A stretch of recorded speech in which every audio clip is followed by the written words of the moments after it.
ओम श्री परमात्मने नमः। श्रीमद्भागवत महापुराण चतुर्थ स्कंध अथ द्वाविंशोऽध्यायः। महाराज पृथु को सनकादि का उपदेश। मैत्रेय जी कहते हैं, जनेषु प्रगृणत स्वयं पृथुं पृथुलविक्रमं तत्रोपजगमुमुर्नयस् चत्वारः सूर्यवर्चसः।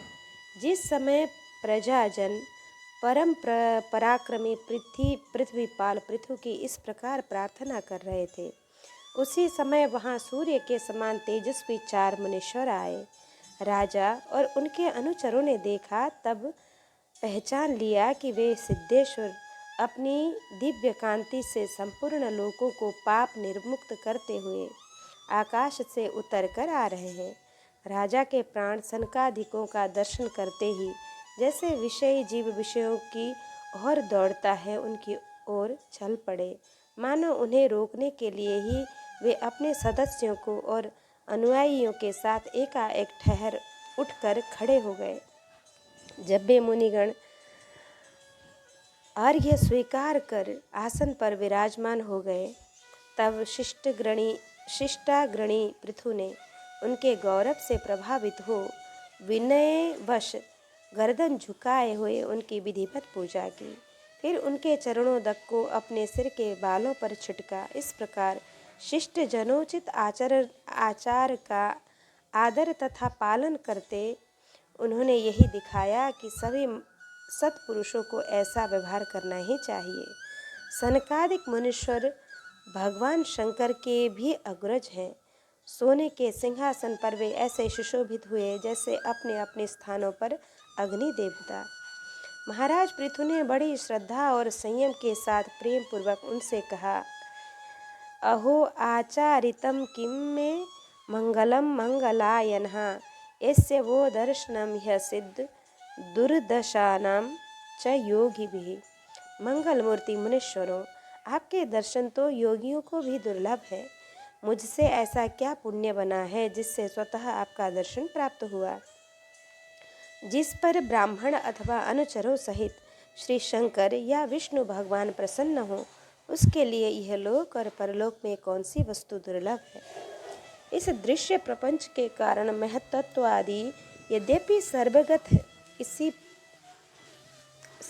हैं, तो भी वे सर्वसाक्षी आत्मा को नहीं देख सकते। इसी प्रकार यद्यपि आप समस्त लोकों में विचरते हैं, तो भी अधिकारी लोग आपको देख नहीं पाते। जिनके घरों में आप जैसे पूज्य पुरुष उनके जल तृण पृथ्वी गृह स्वामी अथवा सेवक आदि किसी अन्य पदार्थ को स्वीकार कर लेते हैं, वे गृहस्थ धनहीन होने पर भी धन्य हैं। जिन घरों में कभी भगवत भक्तों के परम पवित्र चरणों तक के छींटे नहीं पड़े, वे सब प्रकार की रिद्धि सिद्धियों से भरे होने पर भी ऐसे वृक्षों के समान हैं कि जिन पर सांप रहते हैं। मुनीश्वरों, आपका स्वागत है। आप लोग तो बाल्यावस्था में ही मुमुक्षुओं के मार्ग का अनुसरण करते हुए एकाग्र चित्त से ब्रह्मचर्यादि महान व्रतों का बड़ी श्रद्धा पूर्वक आचरण कर रहे हैं। स्वामियों, हम लोग अपने कर्मों के वशीभूत होकर विपत्तियों के क्षेत्र रूप इस संसार में पड़े हुए केवल इंद्रिय संबंधी भोगों को ही परम पुरुषार्थ मान रहे हैं। सो क्या हमारे निस्तार का भी कोई उपाय है? आप लोगों से कुशल प्रश्न करना उचित नहीं है, क्योंकि आप निरंतर आत्मा में ही रमण करते हैं। आप में यह कुशल है और यह अकुशल है, इस प्रकार की वृत्तियां कभी होती ही नहीं। आप संसार नल से संतप्त जीवों के सुहृद परम सुहृद हैं। इसलिए आप में विश्वास करके मैं यह पूछना चाहता हूँ कि इस संसार में मनुष्य का किस प्रकार सुगमता से कल्याण हो सकता है। यह निश्चय है कि जो आत्मवान धीर पुरुषों में आत्मरूप से प्रकाशित होते हैं और उपासकों के हृदय में अपने स्वरूप को प्रकट करने वाले हैं, वे अजन्मा भगवान नारायण ही अपने भक्तों पर कृपा करके आप जैसे सिद्ध पुरुषों के रूप में इस पृथ्वी पर विचरा करते हैं। मैत्रेय जी कहते हैं, राजा पृथु के ये युक्ति युक्त गंभीर परिमित और मधुर वचन सुनकर श्री सनकादि महाराज बड़े प्रसन्न हुए और कुछ मुस्कुराते हुए कहने लगे, साधु पृष्ठम महाराजा राज सर्वभूत हितात्मना भवता विदुषा चापी साधूनाम मतेरीदृशि। महाराज, आपने सब कुछ जानते हुए भी समस्त प्राणियों के कल्याण की दृष्टि से बड़ी अच्छी बात पूछी है। सच है, साधु पुरुषों की बुद्धि ऐसी ही हुआ करती है। सत पुरुषों का तो समागम श्रोता और वक्ता दोनों को ही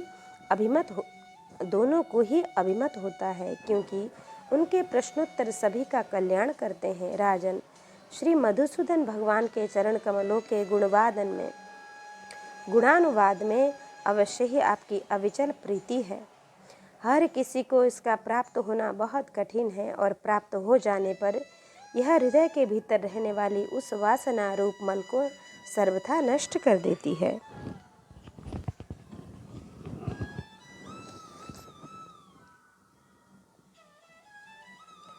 और जो और किसी उपाय से जल्दी नहीं छूटता। शास्त्र जीवों के कल्याण के लिए भली भांति विचार करने वाले हैं। उनमें आत्मा से भिन्न देहादि के प्रति वैराग्य तथा अपने आत्मस्वरूप निर्गुण ब्रह्मा में सुदृढ़ अनुराग होना, यही कल्याण का साधन निश्चित किया गया है। शास्त्रों का यह भी कहना है कि गुरु और शास्त्रों के वचनों में विश्वास रखने से, भागवत धर्मों का आचरण करने से, तत्व जिज्ञासा से, ज्ञान योग की निष्ठा से, योगेश्वर श्री हरि की उपासना से, नित्य प्रति पुण्य कीर्ति श्री भगवान की पावन कथाओं को सुनने से, जो लोग धन और इंद्रियों के भोगों में ही रत हैं, उनकी गोष्ठी में प्रेम न रखने से, उन्हें प्रिय लगने वाले पदार्थों का आसक्ति पूर्वक संग्रह न करने से, भगवत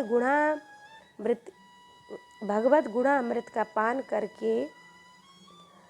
करने के सिवा अन्य समय आत्मा में ही संतुष्ट रहते हुए एकांत सेवन में प्रेम रखने से, किसी भी जीव को कष्ट न देने से, निवृत्ति निष्ठा से आत्महित का अनुसंधान करते रहने से, श्री हरि के पवित्र चरण रूप श्रेष्ठ अमृत का आस्वादन करने से, निष्काम भाव से यह नियमों का पालन करने से, कभी किसी की निंदा न करने से, योगक्षेम के लिए प्रयत्न न करने से, शीतोष्णादि द्वंद्वों को सहन करने से, भक्त जनों के कानों को सुख देने वाले श्री हरि के गुणानुवाद बार बार वर्णन करने से और बढ़ते हुए भक्ति भाव से मनुष्य का कारण रूप संपूर्ण जड़ प्रपंच से वैराग्य हो जाता है और आत्मस्वरूप निर्गुण परब्रह्म में अनायास ही उसकी प्रीति हो जाती है।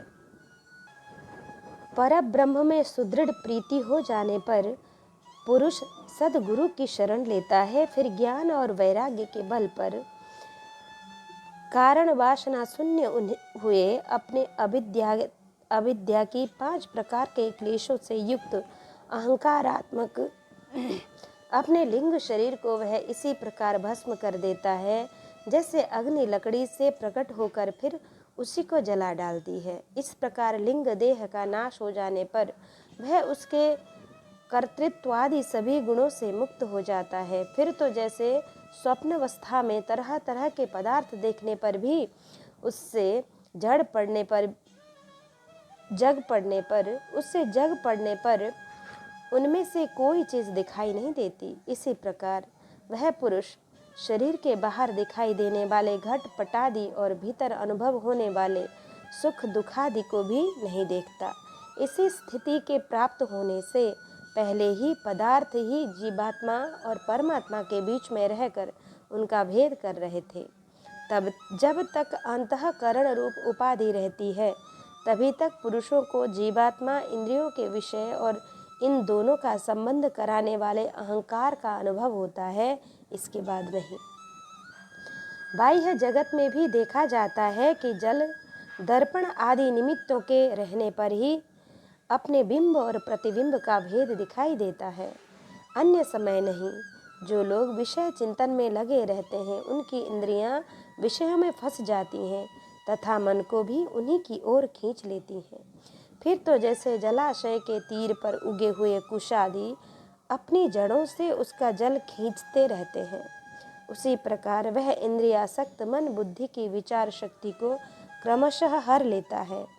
विचार शक्ति के नष्ट हो जाने पर पूर्वापर की स्मृति जाती रहती है और स्मृति का नाश हो जाने पर ज्ञान नहीं रहता। इस ज्ञान के नाश को ही पंडित जन अपने आप अपना नाश करना कहते हैं। जिसके उद्देश्य से अन्य सब पदार्थों में प्रियता का बोध होता है, उस आत्मा का अपने द्वारा ही नाश होने से जो स्वार्थ हानि होती है, उससे बढ़कर लोक में जीव की कोई हानि नहीं है। धन और इंद्रियों के विषयों का चिंतन करना मनुष्य के सभी पदार्थों का नाश करने वाला है, क्योंकि इसकी चिंता से वह ज्ञान और विज्ञान से भ्रष्ट होकर वृक्षादि स्थावर योनियों में जन्म पाता है। इसलिए अज्ञानांधकार से पार होने की इच्छा हो, उस पुरुष को विषयों में आसक्ति कभी नहीं करनी चाहिए, क्योंकि यह धर्म, अर्थ, काम और मोक्ष की प्राप्ति में बड़ी बाधक है। इन चार पुरुषार्थों में भी सबसे श्रेष्ठ मोक्ष ही माना जाता है, क्योंकि अन्य तीन पुरुषार्थों में सर्वदा काल का भय रहता है। प्रकृति में गुण क्षोभ होने के बाद जितने भी उत्तम और अधम भाव पदार्थ प्रकट हुए हैं, उनमें कुशल से रह सके ऐसा कोई भी नहीं है। काल भगवान उन सभी के कुशलों को कुचलते रहते हैं। अतः राजन, जो भगवान देह, इंद्रिय, प्राण, बुद्धि और अहंकार से आवृत सभी स्थावर जंगम प्राणियों के हृदय में जीव के नियामक अंतर्यामी आत्म रूप से सर्वत्र साक्षात प्रकाशित हो रहे हैं, उन्हें तुम वह मैं ही हूँ ऐसा जानो।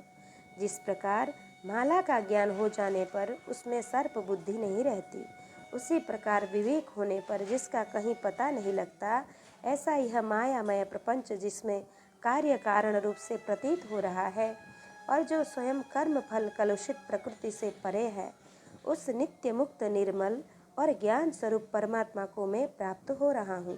संत महात्मा जिनके चरण कमलों के अंगुली दल की छिटकती हुई छटा का स्मरण करके अहंकार रूप हृदय ग्रंथि को, जो कर्मों से गठित है, इस प्रकार छिन्न भिन्न कर डालते हैं कि समस्त इंद्रियों का प्रत्याहार करके अपने अंतःकरण को निर्विषय करने वाले सन्यासी भी वैसा नहीं कर पाते। तुम उन सर्वाश्रय भगवान वासुदेव का भजन करो, जो लोग मन और इंद्रिय रूप मगरों से परे हुए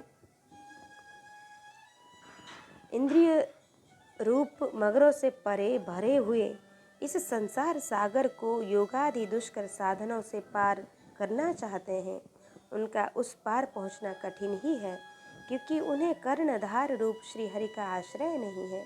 अतः तुम तो भगवान के आराधनीय चरण कमलों को नौका बनाकर अनायासी इस दुस्तर समुद्र को पार कर लो। मैत्रेय जी कहते हैं, विदुर जी, ब्रह्मा जी के पुत्र आत्मज्ञानी सनत कुमार जी से इस प्रकार आत्म तत्व का उपदेश पाकर महाराज पृथु ने उनकी बहुत प्रशंसा करते हुए कहा कि भगवान दीन दयाल श्री हरि ने मुझ पर पहले कृपा की थी, उसी को पूर्ण करने के लिए आप लोग पधारे हैं। आप लोग बड़े ही दयालु हैं। जिस कार्य के लिए आप लोग पधारे थे, उसे आप लोगों ने अच्छी तरह संपन्न कर दिया। अब इसके बदले में मैं आप लोगों को क्या दूं? मेरे पास तो शरीर और इसके साथ जो कुछ है वह सब महापुरुषों का प्रसाद ही है। ब्राह्मण, प्राण, स्त्री, पुत्र, सब प्रकार की सामग्रियों से भरा हुआ भवन, राज्य, सेना, पृथ्वी और कोश, यह सब कुछ आपका ही है। अतः आपके ही श्री चरणों में अर्पित है। वास्तव में तो सेनापतित्व, राज्य, दंड, विधान और संपूर्ण लोकों को शासन का अधिकार वेद शास्त्रों के ज्ञाता ब्राह्मणों को ही है। ब्राह्मण अपना ही खाता है, अपना ही पहनता है और अपनी ही वस्तु दान देता है। दूसरे क्षत्रिय आदि तो उसी की कृपा से अन्न खाने को पाते हैं। आप लोग वेद के पारगामी हैं। आपने अध्यात्म तत्व का विचार करके हमें निश्चित रूप से समझा दिया है कि भगवान के प्रति इस प्रकार की अभेद भक्ति ही उनकी उपलब्धि का प्रधान साधन है। आप लोग परम कृपालु हैं, अतः अपने इस दीनोद्धार रूप कर्म से ही सर्वदा संतुष्ट रहें। आपके इस उपकार का बदला कोई क्या दे सकता है? उसके लिए प्रयत्न करना भी अपनी हंसी कराना ही है।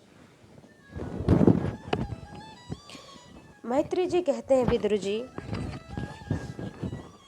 फिर आदिराज पृथु ने आत्मज्ञानियों में श्रेष्ठ सनकादि की पूजा की और वे उनके शील की प्रशंसा करते हुए सब लोगों के सामने ही आकाश मार्ग से चले गए।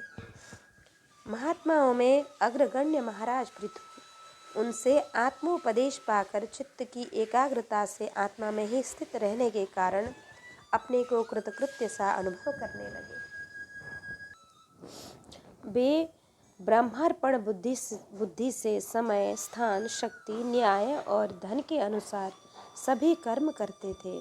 इस प्रकार एकाग्र चित्त से समस्त कर्मों का फल परमात्मा को अर्पण करके आत्मा को कर्मों का साक्षी एवं प्रकृति से अतीत देखने के कारण वे सर्वथा निर्लिप्त रहे। जिस प्रकार सूर्यदेव सर्वत्र प्रकाश करने पर भी वस्तुओं के गुण दोष से निर्लेप रहते हैं, उसी प्रकार सार्वभौम साम्राज्य लक्ष्मी से संपन्न और गृहस्थाश्रम में रहते हुए भी अहंकार शून्य होने के कारण वे इंद्रियों के विषयों में आसक्त नहीं हुए। इस प्रकार आत्मनिष्ठा में स्थित होकर सभी कर्तव्यों का यथोचित रीति से अनुष्ठान करते हुए उन्होंने अपनी भार्या अर्ची के गर्भ से अपने अनुरूप 5 पुत्र उत्पन्न किए। उनके नाम विजिताश, धूम्रकेतु, हर्यक्ष, द्रविक्ष और वृक थे। महाराज पृथु भगवान के अंश थे। वे समय समय पर जब जब आवश्यक होता था जगत के प्राणियों की रक्षा के लिए अकेले ही समस्त लोकपालों के गुण धारण कर लिया करते थे। अपने उदार मन, प्रिय और हितकर वचन, मनोहर मूर्ति और सौम्य गुणों के द्वारा प्रजा का रंजक करते रहने से दूसरे चंद्रमा के समान उनका राजा यह नाम सार्थक हुआ। सूर्य जिस प्रकार गर्मी में पृथ्वी का जल खींचकर वर्षा काल में उसे पुनः पृथ्वी पर बरसाता है तथा अपनी किरणों से सबको ताप पहुंचाता है, उसी प्रकार वे कर रूप से प्रजा का धन लेकर उसे दुष्काल आदि के समय मुक्त हस्त से प्रजा के हित में लगा देते थे तथा सब पर अपना प्रभाव जमाए रखते थे। वे तेज में अग्नि के समान दुर्धर्ष, इंद्र के समान अजय, पृथ्वी के समान क्षमाशील और स्वर्ग के समान मनुष्य की समस्त कामनाएं पूर्ण करने वाले थे। समय समय पर प्रजाजनों को तृप्त करने के लिए वे मेघ के समान उनके अभिष्ट अर्थों को खुले हाथ से लुटाते रहते थे। वे समुद्र के समान गंभीर और पर्वतराज सुमेरु के समान धैर्यवान भी थे। महाराज पृथु दुष्टों के दमन करने में यमराज के समान, आश्चर्यपूर्ण वस्तुओं के संग्रह में हिमालय के समान, कोष की समृद्धि करने में कुबेर के समान और धन को छिपाने में वरुण के समान थे। शारीरिक बल, इंद्रियों की पटुता तथा पराक्रम में सर्वत्र गतिशील वायु के समान और तेज की असह्यता में भगवान शंकर के समान थे। सौंदर्य में कामदेव के समान, उत्साह में सिंह के समान, वात्सल्य में मनु के समान और मनुष्य के आधिपत्य में सर्वसमर्थ ब्रह्मा जी के समान थे। ब्रह्मा विचार में बृहस्पति, इंद्रिय जय में साक्षात श्री हरि तथा गौ, ब्राह्मण, गुरुजन एवं भगवत भक्तों की भक्ति, लज्जा, विनय, शील एवं परोपकार आदि गुणों में अपने ही समान अनुपम थे। लोग त्रिलोकी में सर्वत्र उच्च स्वर से उनकी कीर्ति का गान करते थे। इसमें वे स्त्रियों तक के कानों में वैसे ही प्रवेश पाए हुए थे जैसे सत्पुरुषों के हृदय में श्री राम। इति श्रीमद्भागवते महापुराणे पारमहंस्यां संहितायां चतुर्थस्कन्धे पृथुचरिते द्वाविंशोऽध्यायः। अथ त्रयोविंशोऽध्यायः। राजा पृथु की तपस्या और परलोक गमन। मैत्रेय जी कहते हैं कि दृष्टात्मानं प्रवयस मे कदा वन्य आत्मानं वर्धिता शेषत स्वानुसर्गः प्रजापति। इस प्रकार महामनस्वी प्रजापति पृथु के स्वयमेव अन्नादि तथा पुरग्रामादि सर्ग की व्यवस्था करके स्थावर जंगम सभी की आजीविका का सुविधा कर दिया तथा साधु जनोचित धर्मों का भी खूब पालन किया। मेरी अवस्था कुछ ढल गई है और जिसके लिए मैंने इस लोक में जन्म लिया था उस प्रजा रक्षक रूप ईश्वराज्ञा का पालन भी हो चुका है। अतः अब मुझे अंतिम पुरुषार्थ मोक्ष के लिए प्रयत्न करना चाहिए। यह सोचकर उन्होंने अपने विरह में रोती हुई अपनी पुत्री रूपा पृथ्वी का भार पुत्रों को सौंप दिया और सारी प्रजा को बिलखती छोड़कर वे अपनी पत्नी सहित अकेले ही तपोवन को चले गए। जहाँ भी वे वानप्रस्थ आश्रम के नियम अनुसार उसी प्रकार कठोर तपस्या में लग गए जैसे पहले गृहस्थाश्रम में अखंड व्रत पूर्वक पृथ्वी को विजय करने में लगे थे।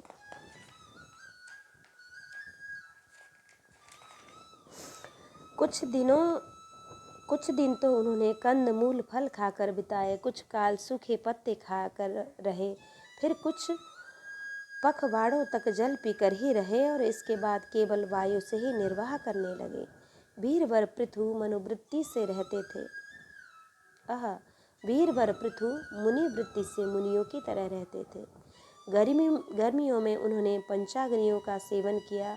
वर्षा ऋतु में खुले मैदान में रहकर अपने शरीर पर जल की धाराएं सहीं और जाड़े में गले तक जल में खड़े रहे।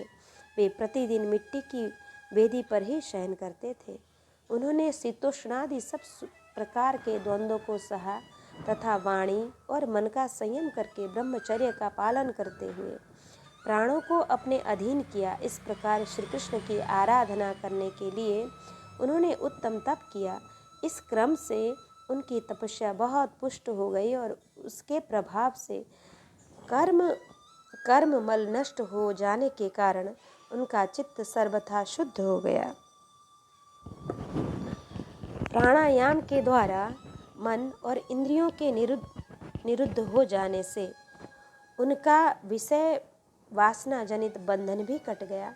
तब भगवान सनत कुमार ने उन्हें जिस परमोत्कृष्ट अध्यात्म योग की शिक्षा दी थी उसी के अनुसार राजा पृथु पुरुषोत्तम श्रीहरि की आराधना करने लगे। इस तरह भगवत परायण होकर श्रद्धापूर्वक सदाचार का पालन करते हुए निरंतर साधन करने से परब्रह्म परमात्मा में उनकी अनन्य भक्ति हो गई। इस प्रकार भगवत पासना से अंतःकरण शुद्ध सात्विक हो जाने पर निरंतर भगवत चिंतन के प्रभाव से प्राप्त हुई इस अनन्य भक्ति से उन्हें वैराग्य सहित ज्ञान की प्राप्ति हुई और फिर उस तीव्र ज्ञान के द्वारा उन्होंने जीव के उपाधिभूत अहंकार को नष्ट कर दिया जो सब प्रकार के संशय विपर्य का आश्रय है। उसके पश्चात देहात्मा बुद्धि की निवृत्ति और परमात्मा स्वरूप श्री कृष्ण की अनुभूति होने पर अन्य सब प्रकार की सिद्धि आदि से भी उदासीन हो जाने के कारण उन्होंने उस तत्व ज्ञान के लिए प्रयत्न करना छोड़ दिया जिसकी सहायता से पहले अपने जीव कोश का नाश किया था। क्योंकि जब तक साधक को योग मार्ग के द्वारा श्री कृष्ण कथामृत में अनुराग नहीं होता तब तक केवल योग साधना से उसका मोह जनित प्रमाद दूर नहीं हो सकता, भ्रम नहीं मिटता। फिर जब अंतकाल उपस्थित हुआ तो वीरवर पृथु ने अपने चित्त को दृढ़ता पूर्वक परमात्मा में स्थिर कर ब्रह्म भाव में स्थित हो अपना शरीर त्याग दिया। उन्होंने एड़ी से गुदा के द्वार को रोककर प्राणवायु को धीरे धीरे मूलाधार से ऊपर की ओर उठाते हुए उसे क्रमशः नाभि, हृदय, वक्षस्थल, कंठ और मस्तक में स्थित किया। फिर उसे और ऊपर की ओर ले जाते हुए क्रमशः ब्रह्मारंध्र में स्थिर किया। तब उन्हें किसी प्रकार के सांसारिक भोगों की लालसा नहीं रही। फिर यथास्थान विभाग करके प्राणवायु को समष्टि वायु में, पार्थिव शरीर को पृथ्वी में और शरीर के तेज को समष्टि तेज में लीन कर दिया। हृदयाकाशादि देहावच्छिन्न आकाश को महाकाश में और शरीरगत रुधिरादि जलीय अंश को समष्टि जल में लीन किया। इसी प्रकार फिर पृथ्वी को जल में, जल को तेज में, तेज को वायु में और वायु को आकाश में लीन किया। तदंतर मन को सभी कल्प ज्ञान में जिनके अधीन वह रहता है, उन इंद्रियों में, इंद्रियों को उनके कारण रूप तन्मात्राओं में और सूक्ष्म भूतों तन्मात्राओं के कारण अहंकार के द्वारा आकाश इंद्रिय और तन्मात्राओं को उसी अहंकार में लीन कर अहंकार को महतत्व में लीन किया। फिर संपूर्ण गुणों की अभिव्यक्ति करने वाले उस महतत्व को मायोपाधिक जीव में स्थित किया। तदंतर उस माया रूप जीव की उपाधि को भी उन्होंने ज्ञान और वैराग्य के प्रभाव से अपने शुद्ध ब्रह्म स्वरूप में स्थित होकर त्याग दिया। महाराज पृथु की पत्नी महारानी अर्ची भी उनके साथ वन को गई थी। वे बड़ी सुकुमारी थीं, पैरों से भूमि का स्पर्श करने योग्य भी नहीं थी। फिर भी उन्होंने अपने स्वामी के व्रत और नियमादि का पालन करते हुए उनकी खूब सेवा की और मनोवृत्ति के अनुसार कंदमूल आदि से निर्वाह किया। इससे यद्यपि वे बहुत दुर्बल हो गई थी, तो भी प्रियतम के कर स्पर्श से सम्मानित होकर उसी में आनंद मानने के कारण उन्हें किसी प्रकार कष्ट नहीं होता था। अब पृथ्वी के स्वामी और अपने प्रियतम महाराज पृथु की देह को जीवन के चेतना आदि सभी धर्मों से रहित देख उस सती ने कुछ देर विलाप किया। फिर पर्वत के ऊपर चिता बनाकर उससे उस चिता पर रख दिया। इसके बाद उस समय के सारे कृत्य कर नदी के जल में स्नान किया, अपने परम पराक्रमी पति को जलांजलि दे आकाश स्थित देवताओं की वंदना की तथा 3 बार चिता की परिक्रमा कर पतिदेव के चरणों का ध्यान करती हुई अग्नि में प्रवेश कर गई। परम साध्वी अर्ची को इस प्रकार अपने पति वीरवर पृथु का अनुगमन करते देख सहस्त्रों वरदायिनी देवियों ने अपने अपने पतियों के साथ उनकी स्तुति की। वहाँ देवताओं के बाजे बजने लगे। उस समय उस मंदराचल के शिखर पर वे देवांगनाएं पुष्पों की वर्षा करती हुई आपस में इस प्रकार कहने लगीं कि अहो, यह स्त्री धन्य है। इसने अपने पति राज राजेश्वर पृथु की मन वाणी शरीर से ठीक उसी प्रकार सेवा की है जैसे श्री लक्ष्मी जी यज्ञेश्वर भगवान विष्णु की करती हैं।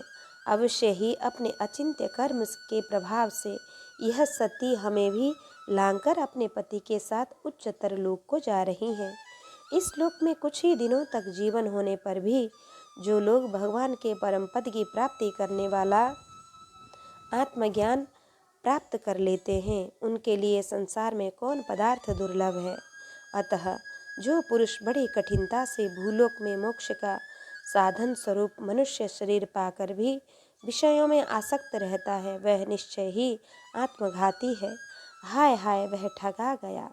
श्री मैत्री जी कहते हैं, विदुर जी, जिस समय देवांगनाएं इस प्रकार स्तुति कर रही थी, भगवान के जिस परम धाम को आत्मज्ञानियों में श्रेष्ठ भगवत प्राण पृथु महाराज के गए, महारानी अर्ची भी उसी पतिलोक में जहाँ गए भगवत प्राण महाराज पृथु गए, महारानी अर्ची भी उसी पतिलोक को गईं। परम भागवत पृथु जी ऐसे ही प्रभावशाली थे। उनके चरित्र बड़े उदार हैं। मैंने तुम्हारे सामने उनका वर्णन किया। जो पुरुष इस पवित्र चरित्र को श्रद्धापूर्वक निष्काम भाव से एकाग्र चित्त से पढ़ता, सुनता अथवा सुनाता है, वह भी महाराज पृथु के पद भगवान के परम धाम को प्राप्त होता है। इसका सकाम भाव से पाठ करने से ब्राह्मण ब्रह्म तेज प्राप्त करता है, क्षत्रिय पृथ्वीपति हो जाता है, वैश्य व्यापारियों में प्रधान हो जाते हैं और शूद्र में साधुता आ जाती है। स्त्री हो या पुरुष, जो कोई इसे आदर पूर्वक 3 बार सुनता है, वह संतानहीन हो तो पुत्रवान, धनहीन हो तो महाधनी, कीर्तिहीन हो तो यशस्वी और मूर्ख हो तो पंडित हो जाता है। यह चरित्र मनुष्य मात्र का कल्याण करने वाला और अमंगल को दूर करने वाला है। यह धन, यश और आयु की वृद्धि करने वाला, स्वर्ग की प्राप्ति कराने वाला, कलियुग के दोषों को नाश करने वाला, यह धर्मादि चतुर्वर्ग की प्राप्ति में भी बड़ा सहायक है। इसलिए जो लोग धर्म, अर्थ, काम और मोक्ष को भली भांति सिद्ध करना चाहते हों, उन्हें इसका श्रद्धापूर्वक श्रवण करना चाहिए। जो राजा विजय के लिए प्रस्थान करते समय इसे सुनकर जाता है, उसके आगे आकर राजलोग उसी प्रकार भेंटे रखते हैं जैसे पृथु के सामने रखते थे। मनुष्य को चाहिए कि अन्य सब प्रकार की आसक्ति छोड़कर भगवान में विशुद्ध निष्काम भक्ति भाव रखते हुए महाराज पृथु के इस निर्मल चरित्र को सुने और सुनावे और पढ़े। विदुर जी, मैंने भगवान के महात्म्य को प्रकट करने वाला यह पवित्र चरित्र आपको सुना दिया। इसमें प्रेम करने वाला पुरुष महाराज पृथु की सी गति पाता है। जो पुरुष इस पृथु चरित्र का प्रतिदिन आदर पूर्वक निष्काम भाव से श्रवण और कीर्तन करता है, उसका, जिनके चरण संसार सागर को पार करने के लिए नौका के समान है, उन श्री हरि में सुदृढ़ अनुराग हो जाता है। इति श्रीमद्भागवते महापुराणे पारमहंस्यां संहितायां चतुर्थस्कन्धे त्रयोविंशोऽध्यायः। अथ चतुर्विंशोऽध्यायः। पृथु की परंपरा और प्रचेताओं को भगवान रुद्र का उपदेश। विजिताश्वधिराजासीत् पृथुपुत्रः पृथुश्रवा यवीयोभ्यो ददात् काष्ठा भ्रातृभ्यो भातृवत्सलः। मैत्रेय जी कहते हैं, विदुर जी, महाराज पृथु के बाद उनके पुत्र परम यशस्वी विजिताश्व राजा हुए। उनका अपने छोटे भाइयों पर बड़ा स्नेह था, इसलिए उन्होंने चारों को एक एक दिशा का अधिकार सौंप दिया।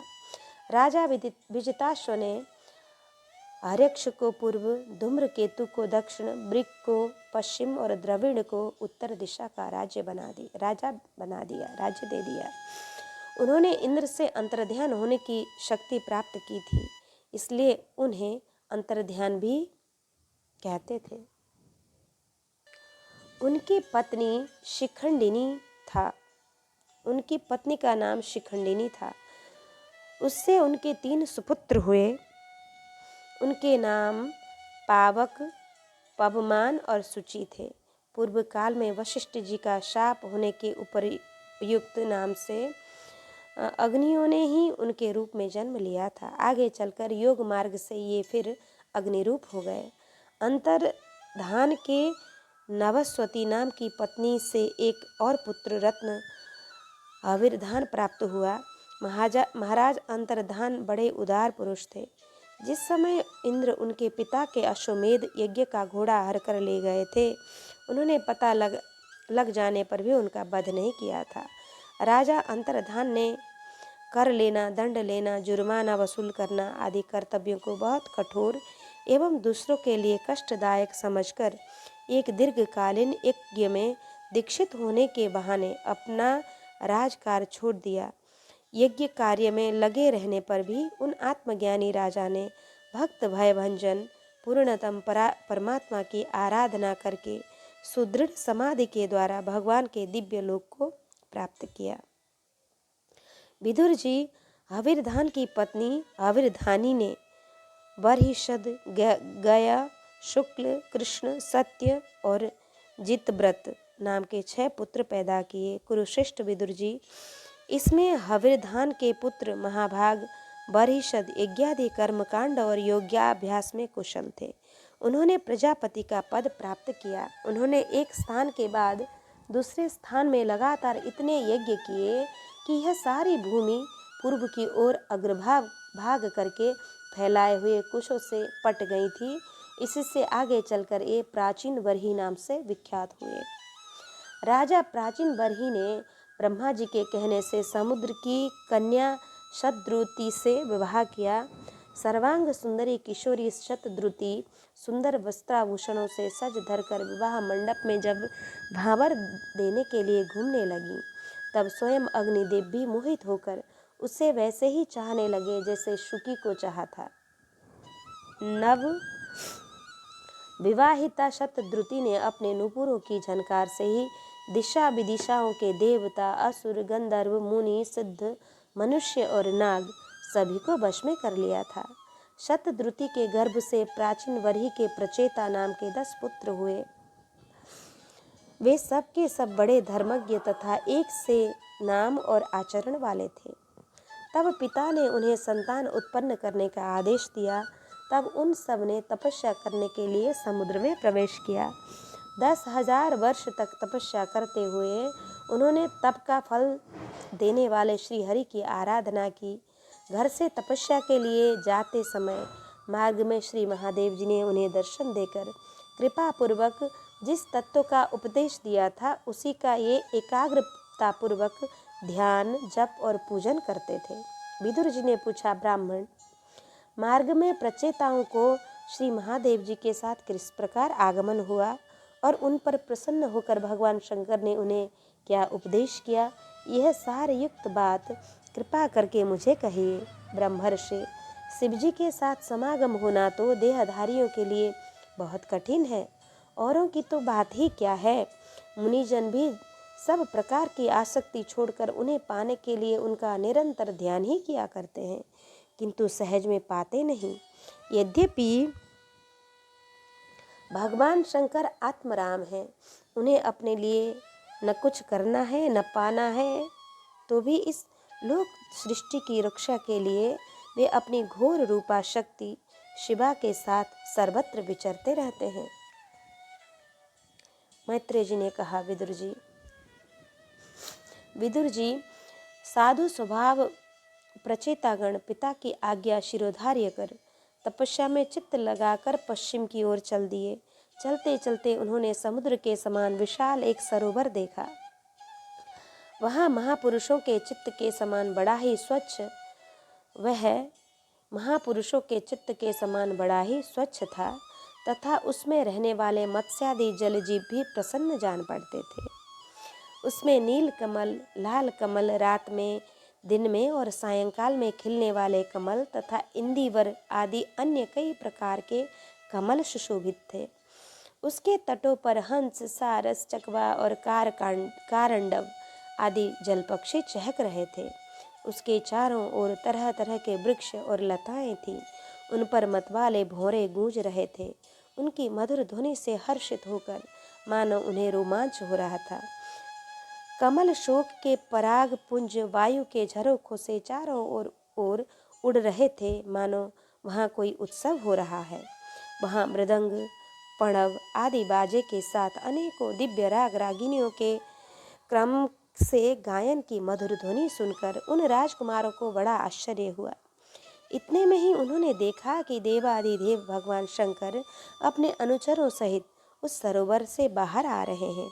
उनका शरीर तपी हुई सुवर्ण राशि के समान कांतिमान है, कंठ नील वर्ण है तथा 3 विशाल नेत्र हैं। वे अपने भक्तों पर अनुग्रह करने के लिए उद्यत हैं।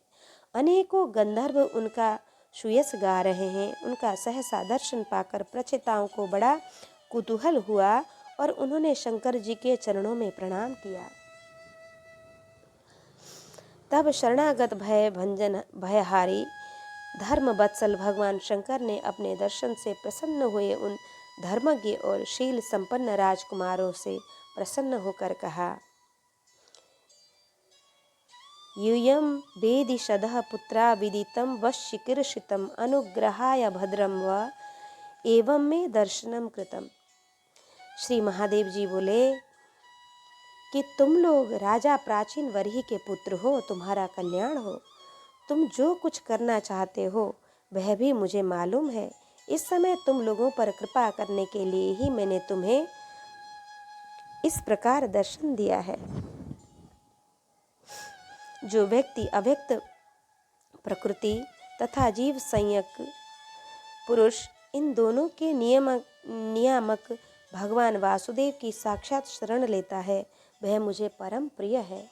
अपने वर्णाश्रम का भलीभांति पालन करने वाला पुरुष 100 जन्मों के बाद ब्रह्मा के पद को प्राप्त होता है और इससे भी अधिक पुण्य होने पर वह मुझे प्राप्त होता है। परंतु जो भगवान का अनन्य भक्त है वह तो मृत्यु के बाद ही सीधे भगवान विष्णु के उस सर्व प्रपंचातीत परम पद को प्राप्त हो जाता है, जिसे रुद्र रूप में स्थित मैं तथा अन्य अधिकारिक देवता अपने अपने अधिकार की समाप्ति के बाद प्राप्त करेंगे। तुम लोग भगवत भक्त होने के नाते मुझे भगवान के समान ही प्यारे हो। इस प्रकार भगवान के भक्तों को भी मुझसे बढ़कर और कोई भी कभी प्रिय नहीं होता। अब मैं तुम्हें एक बड़ा ही पवित्र, मंगलमय और कल्याणकारी स्तोत्र सुनाता हूँ। इसका तुम लोग शुद्ध भाव से जप करना। श्री मैत्रेय जी ने कहा कि तब नारायण परायण करुणाद्र हृदय भगवान शिव ने अपने सामने हाथ जोड़े खड़े हुए उन राजपुत्रों को यह स्तोत्र सुनाया।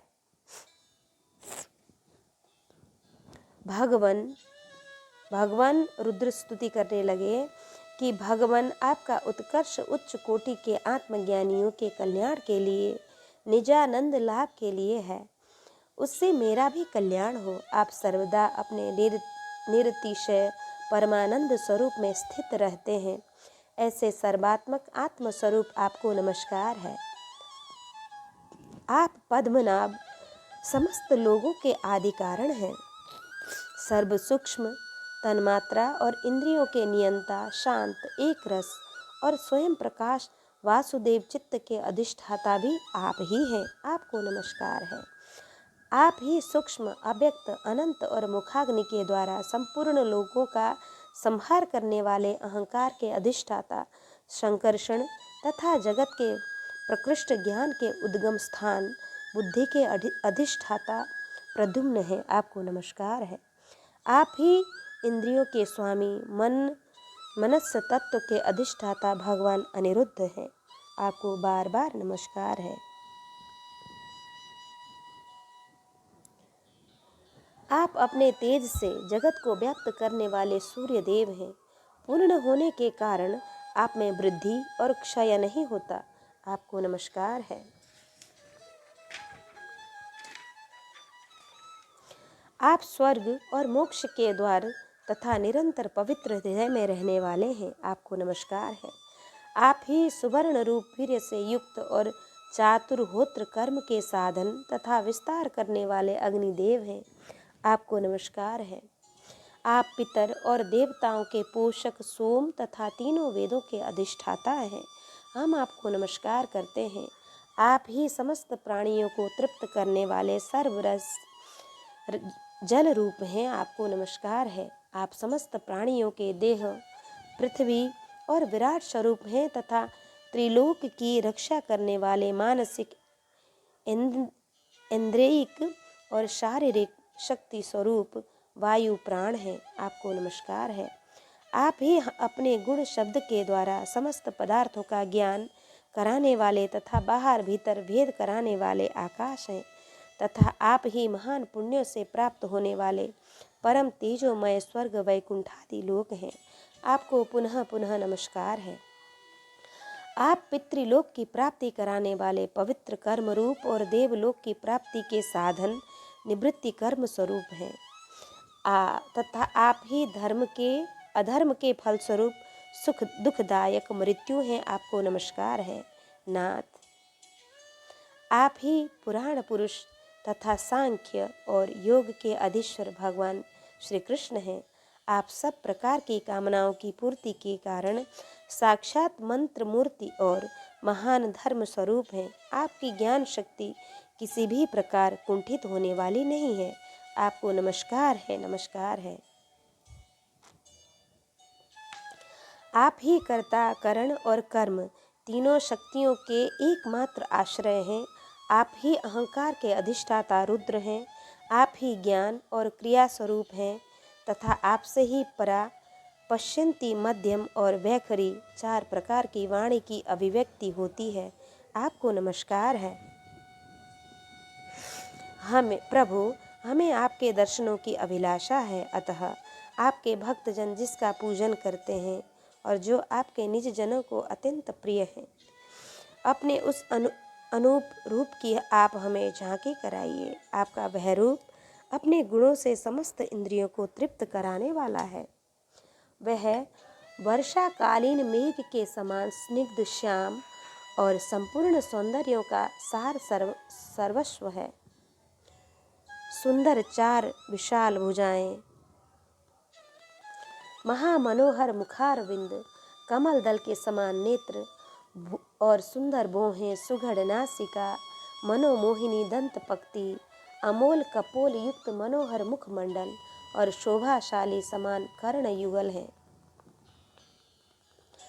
प्रीतिपूर्ण उन्मुक्त हास्य, तिरछे चितबन, काली काली घुंघराली अलकें, कमल कुसुम की केसर के समान फहराता हुआ पीताम्बर, झिलमिलाते हुए कुंडल, चमचमाते हुए मुकुट, कंकण, हार, नूपुर और मेखला आदि विचित्र आभूषण तथा शंख चक्र गदा पद्म वनमाला और कौस्तुभमणि के कारण उसकी अपूर्व शोभा है। उसके सिंह के समान स्थूल कंधे हैं, जिन पर हार, केयूर एवं कुंडलादि की कांति झिलमिलाती रहती है तथा कौस्तुभमणि की कांति से सुशोभित मनोहर ग्रीवा है। उसका श्यामल वक्षस्थल श्रीवत्स चिन्ह के रूप में श्री लक्ष्मी जी का नित्य निवास होने के कारण कसौटी की शोभा को भी मात करता है।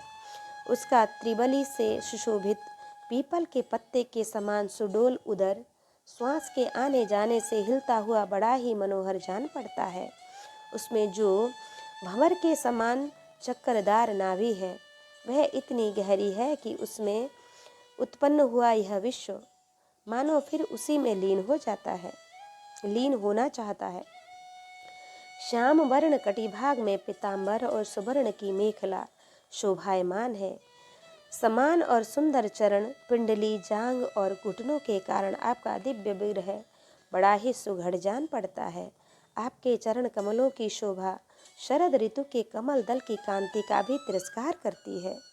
उनके नखों से जो प्रकाश निकलता है, वह जीवों के हृदय अंधकार को तत्काल नष्ट कर देता है। हमें आप कृपा करके भक्तों के भयहारी एवं आश्रय स्वरूप उसी रूप का दर्शन कराइए। जगत गुरु, हम अज्ञान वृत्त प्राणियों को अपनी प्राप्ति का मार्ग बतलाने वाले आप ही हमारे गुरु हैं। प्रभु, विशुद्ध चित्त शुद्धि की अभिलाषा रखने वाले पुरुषों को आपके इस रूप का निरंतर ध्यान करना चाहिए। इसकी भक्ति ही स्वधर्म का पालन करने वाले पुरुष को अभय करने वाली है। स्वर्ग का शासन करने वाला भी आपको ही पाना चाहता है तथा विशुद्ध आत्मज्ञानियों की गति भी आप ही हैं। इस प्रकार आप सभी देहधारियों के लिए अत्यंत दुर्लभ हैं। केवल भक्तिमान पुरुष ही आपको पा सकते हैं। सत्पुरुषों के लिए भी दुर्लभ अनन्य भक्ति से आपको प्रसन्न करके, जिनकी प्रसन्नता किसी अन्य साधनों से दुसाध्य है, ऐसा कौन होगा जो उनके चरण तल के अतिरिक्त और कुछ चाहेगा। जो काल अपने अदम्य उत्साह और पराक्रम से भड़कती हुई भौं के इशारे से सारे संसार का संहार कर डालता है, वह भी आपके चरणों की शरण में गए हुए प्राणी पर अपना अधिकार नहीं मानता। ऐसे भगवान के प्रेमी भक्तों का यदि आधे क्षण के लिए भी समागम हो जाए, तो उसके सामने मैं स्वर्ग और मोक्ष को कुछ नहीं समझता। फिर मर्त्य लोक के तुच्छ भोगों की तो बात ही क्या है। प्रभु, आपके चरण संपूर्ण पाप राशि को हर लेने वाले हैं।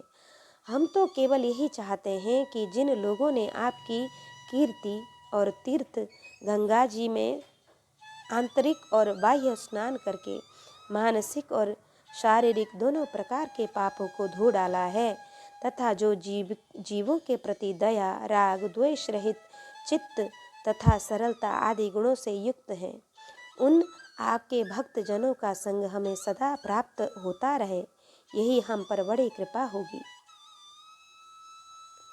जिस साधक का चित्त भक्ति योग से अनुग्रहित एवं विशुद्ध होकर न तो बाह्य विषयों में भटकता है और न अज्ञान गुहा रूप प्रकृति में ही लीन होता है, वह अनायास ही आपके स्वरूप का दर्शन पा जाता है, जिसमें यह सारा जगत दिखाई देता है और जो स्वयं संपूर्ण जगत में भास रहा है, वह आकाश के समान विस्तृत और परम प्रकाशमय ब्रह्म तत्व आप ही हैं।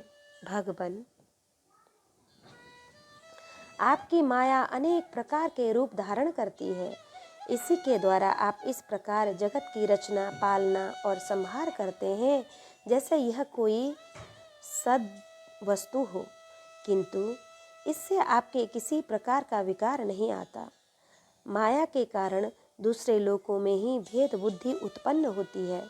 आप परमात्मा पर वह अपना प्रभाव डालने में असमर्थ होती है। आपको तो यह परम स्वतंत्र ही समझते हैं। आपका स्वरूप पंचभूत, इंद्रिय और अंतःकरण के प्रेम रूप से उपलक्षित होता है। जो कर्म योगी पुरुष सिद्धि प्राप्त करने के लिए तरह तरह के कर्मों द्वारा आपके इस सगुण साकार स्वरूप का श्रद्धा पूर्वक भलीभांति पूजन करते हैं, वे ही वेद और शास्त्रों के सच्चे मर्मज्ञ हैं। प्रभु, आप ही अद्वितीय आदि पुरुष हैं। सृष्टि के पूर्व आपकी माया शक्ति सोई रहती है, फिर उसी के द्वारा सत्व, रज और तम रूप गुणों का भेद होता है और इसके बाद उन्हीं गुणों से महतत्व, अहंकार, आकाश, वायु, अग्नि, जल, पृथ्वी, देवता, ऋषि और समस्त प्राणियों से युक्त इस जगत की उत्पत्ति होती है।